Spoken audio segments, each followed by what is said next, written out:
Now you're taking a live look at St. Louis right now, right in the bullseye for those severe storms that are bumping up throughout this afternoon and into this evening. We have a level 4 to 5 risk, bringing strong winds up to 80 miles per hour, egg-sized hail, and possible EF3 tornadoes on the table.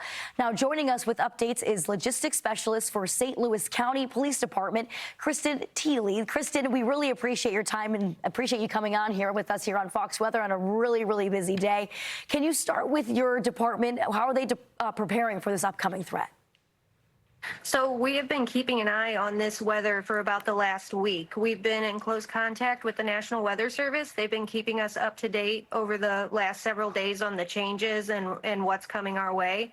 As of right now, we've actually already had a few storms roll through, and we're anticipating additional storms throughout the evening. So we're just making sure that we're staying connected with the National Weather Service and the partners that we work with, as well as the agencies that surround us.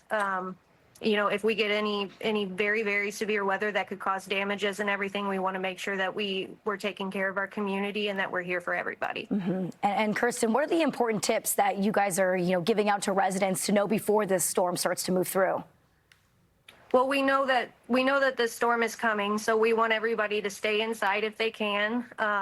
They need to make sure that they have multiple ways of being alerted of these warnings or watches, whatever's coming out. If there's a tornado warning, we want to make sure that they have an emergency plan in place, an emergency kit prepared.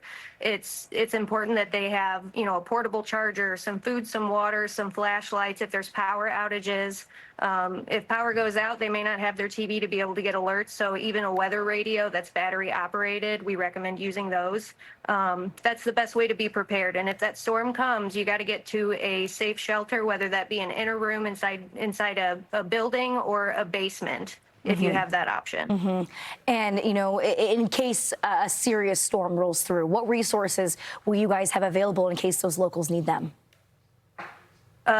We have connected with the American Red Cross as of this morning. They are watching the storms as well. We're staying connected with them. It'll depend on where the storm hits, if they deploy, whether or not, how bad the severity is. And we've also been in contact with United Way 211. They are taking damage reports once this storm moves through. If there are damages, we're encouraging the public to call 211 to report their damages and advise them of anything that they may need.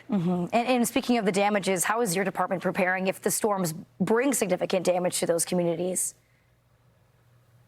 Again, we're partnered with the National Weather Service. We had a big storm last year in March. We monitor and we do what's needed when the storm comes through. Yeah, definitely prepped for it, and good luck this evening. Hopefully, nothing too strong moves into the area, but we're watching for those storms here on Fox Weather as well, and I know you guys are keeping a close eye on the forecast too. Logistics specialist for St. Louis County Emergency Management, Kirsten Tilley, thank you so much for joining us this afternoon. Thank you.